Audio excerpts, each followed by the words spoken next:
Olá, amigos da TV Legislativa. Nós estamos iniciando mais um programa TVL Comunidade, aqui pelo seu canal da NET, da BTV e também através das redes sociais da Câmara de Vereadores. Estamos abrindo espaço para a nossa comunidade hoje. Vamos falar de uma campanha muito bacana que está acontecendo aqui na cidade de Blumenau, que é o pedágio aí da AMA, Associação de Pais e Amigos do Autista de Blumenau, e eles estão numa correria aí para arrecadar recursos, porque a AMA faz um trabalho fantástico aqui na nossa cidade e a gente precisa aí, quem pode ajudar, que faça isso, que ajude, tá? É muito importante que a gente consiga aí manter aí essa associação tão importante para a nossa comunidade. Nós estamos aqui nos estúdios, utilizando como estúdio, né? Nós estamos aqui no plenário da Câmara, né? Aqui a gente consegue ter um distanciamento importante, bacana, e por isso a gente está fazendo esse programa, gravando esse programa sem máscara. Nossa máscara está aqui do ladinho, a gente acabou de tirar para começar a gravação. Estamos recebendo a Ana Paula Miller, ela que é presidente da AMA Blumenau. Um prazer tê-la conosco. Muito obrigada. Obrigada pelo convite. Então, vamos falar aí do pedágio. Esse é o mês do pedágio virtual. Vocês estão naquela correria, precisando de recursos, mas vamos começar a falar sobre o autismo primeiro. O que é o autismo, presidente? Marcão, o autismo é um transtorno que acomete uma pessoa a cada 55. Então uma em cada 55. É muito mais comum do que a gente imagina. Uhum. Nós ainda temos muitos autistas sem diagnóstico, né, os leves, que passam despercebido. E a gente tem uma função importante de detectar e de falar sobre o assunto quanto antes, para que as pessoas corram atrás e busquem o tratamento mais adequado, né? Os principais sintomas do autismo são a falta de contato visual, a criança não atende quando a gente chama o nome dela, ela brinca de uma forma diferente, manuseia objetos de uma forma diferente, né? Ela não interage com os coleguinhas da creche como deveria, como a gente espera para cada idade. Então, esses são os principais sintomas que a gente tem que observar quando a criança é bem pequena, né? E a AMA nasceu com esse objetivo lá em 2012, de conscientizar as pessoas, de falar sobre o autismo e conscientizar a população para que os pais fossem procurar ajuda o quanto antes. Uhum. Qual é a causa do autismo? 77% dos casos de autismo tem um fator genético. Uhum. Então, na maioria das vezes, já tem alguém na família que, na grande parte dos casos, não foi diagnosticado, né? Um pai, o avô, um tio, que na idade deles a gente não fazia esse tipo de diagnóstico, né? O diagnóstico do autista leve, ele é muito recente, né? Eu trabalho com autismo há 20 anos, mas há 20 anos atrás a gente só diagnosticava autistas severos. Aí, ao longo do tempo, a gente foi aprimorando os estudos e aí começou a fazer um diagnóstico mais eficaz, principalmente dos autistas leves. Uhum. E quando a gente começa a observar o autismo na criança? Muito cedo. Por volta, o bebê a gente já consegue identificar sinais. Por volta de 8 meses a criança já tem alguns sintomas. O normal é os pais chegarem para a gente entre 1 ano e meio e 2. Uhum. Esse é o mais comum.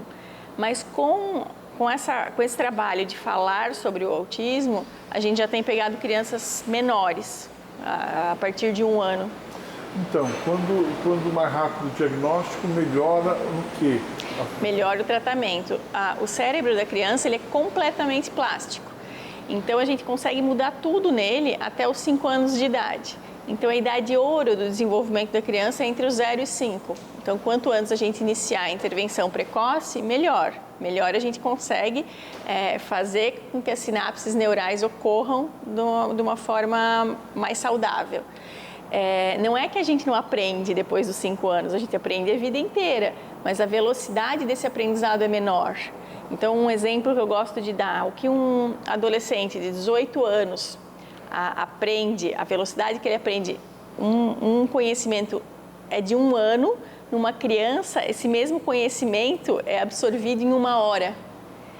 Então, é a velocidade das nossas sinapses que muda ao longo do tempo, dos anos, né? Então, por isso que é importante esse estímulo, que é uma sobrecarga de estímulos que a gente dá para essa criança mais cedo. Certo. E me diz uma coisa, como é que é esse diagnóstico? Desculpe, é clínico, né? A gente não tem exames que detectam o autismo, apesar de vários exames serem indicados, né? Em grande parte dos casos, o exame genético é um exame indicado, o eletroencefalograma, né? Mas aí depende da conduta do neuropediatra que vai encaminhar a família, né, para esses exames.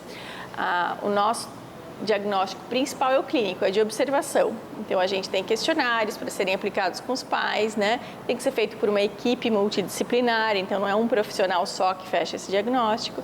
E a gente observa a criança, o comportamento dela em diversos ambientes. Então, não é só no consultório, né, naquele tempo que a gente tem ali. A gente observa na escola, a gente observa em casa, né, e aí fecha esse diagnóstico. Uhum.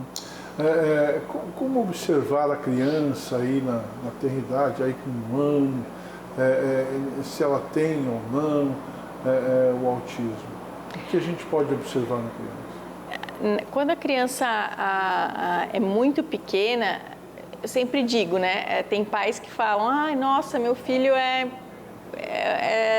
espetacular, ele é super calmo, mas calmo como, né? Ah, ele quase não chora. Eu falei, opa, tem alguma coisa errada, né? Crianças choram, bebês choram. Então, a gente sempre tem que observar os extremos, assim, uma criança muito calma, uma criança muito agitada, né? Esses extremos são marcos importantes, né, que a gente tem que observar. Se já tem algum caso na família, então a gente já começa a observar muito cedo, né? Porque aí tem a questão genética que a gente já sabe, já tem conhecimento. Mas quando a criança começa a brincar e manusear os brinquedinhos, fica mais evidente, assim. Então, eles não gostam de pegar o brinquedo e brincar. Vamos encaixar as pecinhas e encaixar da forma correta. Não, eles vão ficar mexendo aquela pecinha na frente do rosto, eles vão enfileirar as pecinhas, ou eles vão pegar um carrinho, virar e girar a rodinha. Não é regra, né? Por isso que é tão difícil, não é uma ciência tão fácil assim. Cada criança é diferente uma da outra, eles manifestam os sintomas de forma diferente. Então, são vários critérios que a gente tem que fechar para chegar nesse diagnóstico, mas o principal é a forma com que ela brinca. No geral, uma criança que, se tem um grupinho de 3, 4 crianças, ela está um pouquinho mais afastada, ela não vai ficar no meio dessas crianças. Às vezes, eles não gostam de barulho, né? Então, uma atitude que normalmente os autistas pequenos têm é fechar o ouvido, né? Quando passa uma moto mais barulhenta, se liga um aspirador, um liquidificador em casa. Tem muitas questões sensoriais envolvidas que, além do ruído, né, são a de, por exemplo, eles não gostam de trocar fralda, não gostam de ficar com roupa desconfortável, assim, né? Preferem ficar até sem roupa ou sem o calçado. É uma característica comum também entre eles, né? E uma coisa que eu acho importante falar é que hoje nós temos um índice de 4 meninos autistas para uma menina, né? Por isso que a cor do autismo é azul. Certo. Né? Então, quer dizer, é muito mais meninos do que meninas. Muito mais meninos. Mas a gente vai chegar aí, ao longo dos próximos anos, a uma diminuição dessa diferença. O que a gente tem observado é que tem muitas meninas dentro do diagnóstico do autismo, só que elas passam despercebidas, porque o grau delas normalmente é mais leve. Uhum. Então, socialmente, a gente aceita uma menina mais tímida, uma menina que tem uma amiguinha só, que não gosta muito, né, de tumulto, de estar numa festinha, a gente aceita isso, né? E ela passa como uma menina tímida. E lá na frente, elas vão chegar para a gente por volta dos 14 anos com depressão, que é a idade que os adolescentes começam a excluir as pessoas que são diferentes deles, né? O adolescente, ele vive em bando e ele gosta dos que falam a mesma língua, né? Então, gostam das mesmas músicas, gostam dos mesmos assuntos. Então, nessa idade, a gente pega bastante caso de meninas em depressão. E esses graus aí diferentes, como é que a gente pode, como é que vocês profissionais aí da área, porque além de presidente da associação, você é fonoaudióloga, Isso. né? E atende diretamente este público. Ana, quais são esses graus aí que cada um tem e como é que pode diagnosticar cada um deles? Hoje, segundo o DSM, que é a classificação que a gente usa, a gente tem o nível 1, nível 2 e nível 3. Então, o grau leve, moderado e severo de autismo. O nível 1 é esse que eu tanto falo, que às vezes passa despercebido, né? O leve. Antigamente, a gente chamava de síndrome de Asperger. Tinha uma classificação até fora do leque do autismo. Hoje não, hoje está tudo junto. Então, a partir dos 3 anos, a gente pode determinar o grau.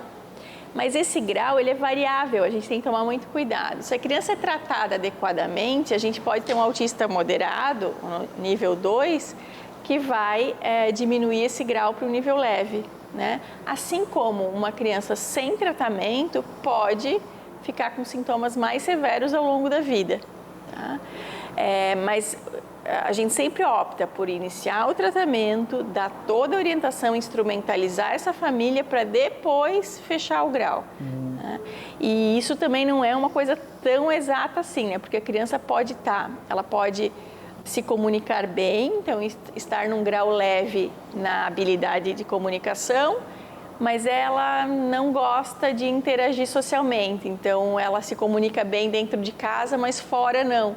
Então a gente tem ali um grau leve na parte comunicativa e na interação social um grau moderado, por exemplo, isso também acontece.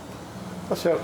Nós estamos aqui no TVL Comunidade, nós estamos conversando com a presidente da AMA, Associação de Pais e Amigos do Autista de Blumenau. E a AMA esse mês, gente, está fazendo aí seu pedágio virtual. Então aproveite aí para fazer a sua doação. É muito simples. Você já tem Pix? Então passe um Pix, faça um Pix aí para a Associação de Pais e Amigos do Autista aqui da cidade de Blumenau. Quer saber? Tem os números aí na sua tela. É o CNPJ da associação. É o 19 0341 75 0001-48. Eu vou repetir.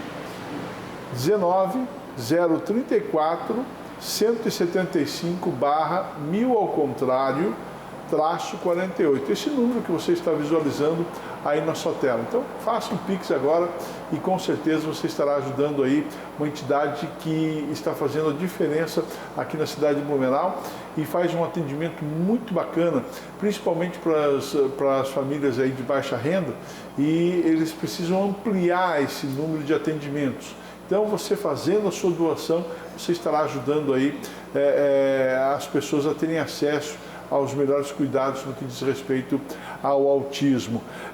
Eu gostaria de saber o seguinte: existe algum tipo de tratamento? Pode-se zerar essa questão do autismo ao longo da vida ou não? Quero que você responda no próximo bloco. Pode ser? Sim. Vamos a um breve intervalo. Aproveite e fazer sua doação aí, viu? Tá certo? A gente já volta.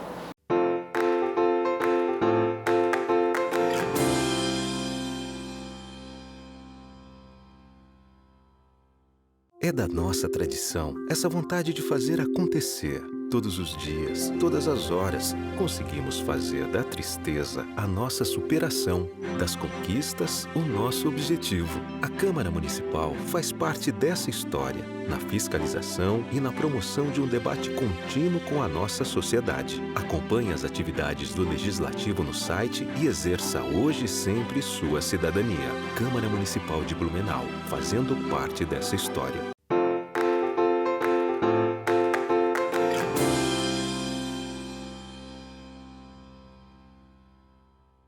Nós estamos de volta aqui no programa TVL Comunidade. Muito obrigado pelo carinho da sua audiência. Este programa tem por objetivo aí discutir assuntos latentes da nossa comunidade. E para você que não acompanhou o bloco passado, nós estamos recebendo aqui no plenário da Câmara, onde nós estamos utilizando como cenário, e por isso estamos sem a máscara. Está aqui a máscara, né? Porque aqui no plenário da Câmara, o plenário como um todo nos permite aí gravar este programa com distanciamento social, e com isso a gente garante aí a segurança no que diz respeito ao Covid-19. Me diz uma coisa, presidente, A pergunta que as pessoas devem fazer, né? Nós temos uma incidência, como você falou, de 1 para cada 55 pessoas, uma com autismo, né? Mas as pessoas devem se perguntar, meu filho vai se desenvolver normalmente? Tem como ter um tratamento? Ele pode ser um adulto aí independente? Sim, com certeza. A gente espera que com o tratamento essa criança seja um jovem e um adulto completamente independente e com autonomia, é o nosso principal objetivo. Existem alguns casos que as crianças não se desenvolvem como esperado, que no geral são os autistas severos. Esses estudos estão sendo feitos na área genética, a gente já sabe que é alguma causa genética que faz com que eles não se desenvolvam tão bem, né?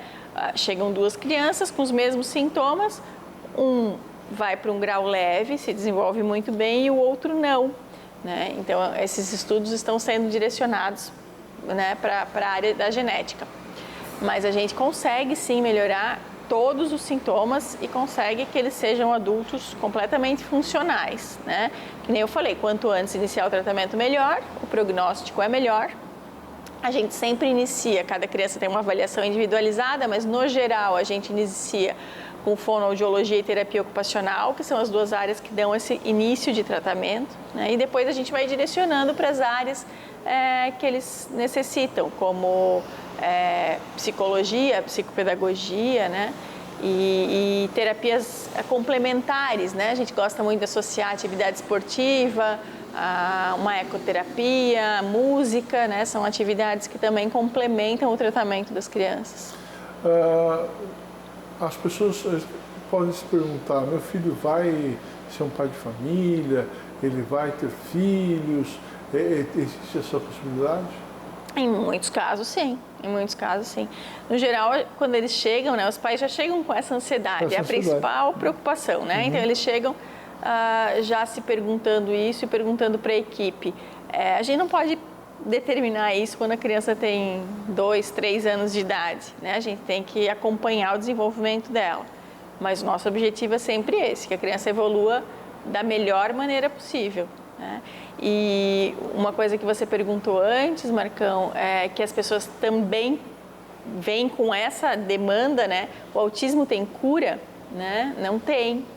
O autismo não é uma doença, é um transtorno.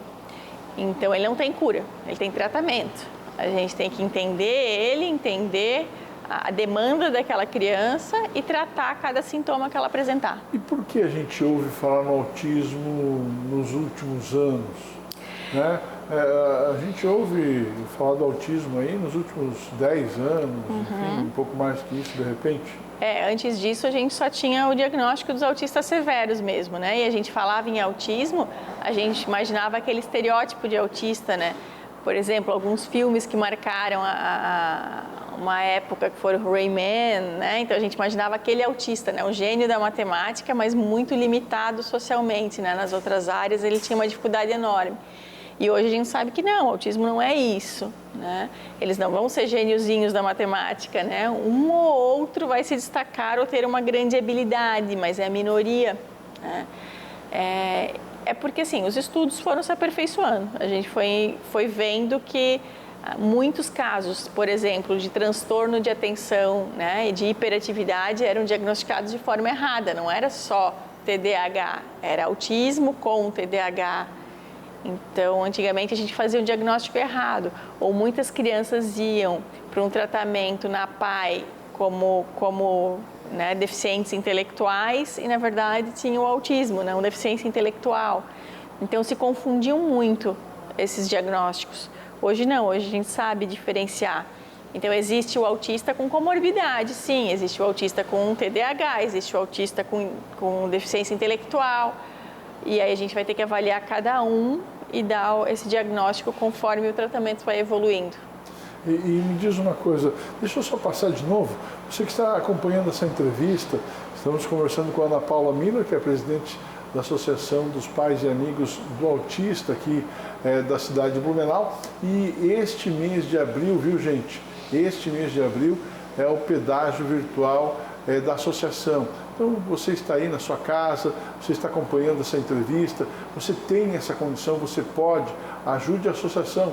Pedágio virtual é justamente para poder oferecer esses serviços aí a mais crianças, poder ajudar no desenvolvimento de mais crianças com autismo aqui na cidade de Blumenau. Anota o Pix, já está aí na sua tela, é o 19034 175/0001-48. Vou repetir, é o 19034 175/1000 ao contrário, -48.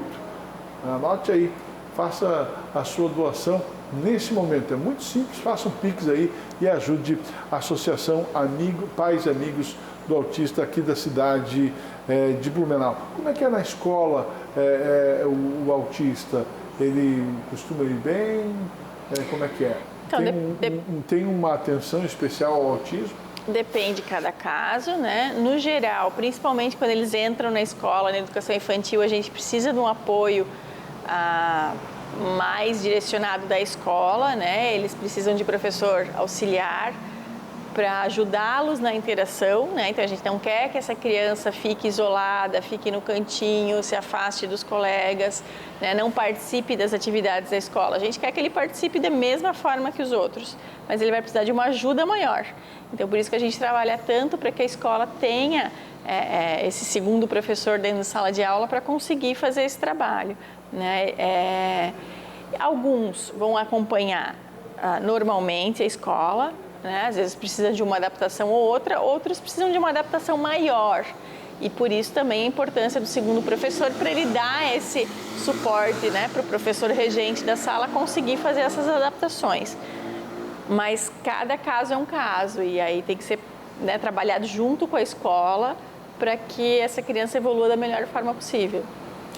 Legal. Vamos falar agora um pouquinho da associação. Como surgiu a associação, qual é o trabalho que é desenvolvido na Associação de Pais e Amigos do Autista aqui de Blumenau. Isso, em 2012, né, eu junto com um grupo de pais, resolvemos abrir a associação com o objetivo principal de conscientizar a população. A gente já fazia, né, no dia 2 de abril, que é o Dia Mundial da Conscientização do Autismo, caminhadas, todo mundo já vestia azul nesse dia, né? A gente ia tentar mobilizar a cidade nesse sentido. Mas aí com a associação isso ficou mais forte e a gente pôde ampliar esse movimento. Logo em seguida também, um dos nossos objetivos foi trabalhar a inclusão. Em 2012 a gente ainda tinha escolas que não aceitavam o autista no ensino regular. Então a gente trabalhou em conjunto com o Ministério Público para que a escola, seguindo a lei, né, não é nada mais do que a lei, aceitasse o autista sem nenhum impedimento, né, no ato da matrícula. Isso também foi vencido, hoje são raras exceções, né, que ainda acontecem de escolas negarem a matrícula, mas isso já está muito mais fácil. Em 2015, então, a AMA começou os atendimentos clínicos de crianças de baixa renda na nossa cidade. Então, hoje a gente oferece os serviços de fonoaudiologia, psicologia e terapia ocupacional, aqui na nossa sede, que é na Rua 15 de Novembro. Bacana. E o pedágio que vocês estão realizando, para que vai servir, presidente? Então, Marcão, nosso único recurso, né, o único meio de conseguir manter os atendimentos é pelo pedágio, né, que esse ano vai ser virtual em função da pandemia, né, e nas nossas ações durante o ano, né, que a gente se mobiliza para fazer feijoada, venda de camisetas, com esse dinheiro que a gente vive. A gente tem hoje 30 crianças em atendimento clínico na AMA, mas a nossa lista de espera cresce todos os dias. Então, hoje nós temos 170 crianças na lista de espera. Isso sempre foi grande, essa lista, mas aumentou muito no último ano em função das pessoas estarem...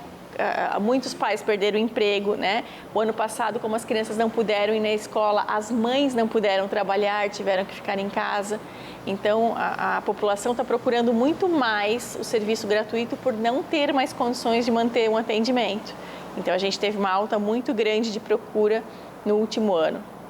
Então, a nossa intenção com esse pedágio, além de manter a AMA aberta, como, né, sempre, durante todo o ano, é aumentar o número de atendimentos. A gente tem que conseguir aí chegar pelo menos até o final do ano em 80 atendimentos clínicos por semana.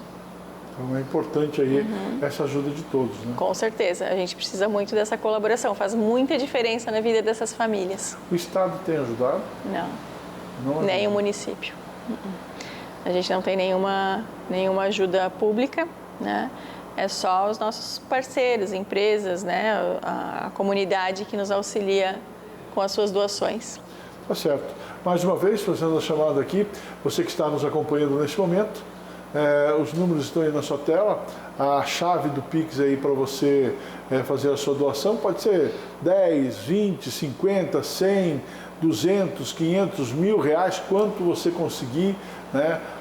Aí na sua casa, na sua família, até na sua empresa, por que não? Né? Vamos fazer um caixinha aí na empresa, tem aí o pedágio virtual da AMA, por que não fazer a doação para uma associação que faz um trabalho belíssimo aqui na cidade de Blumenau? Então o Pix é esse aí, que está na sua tela, 19.034-175/0001-48.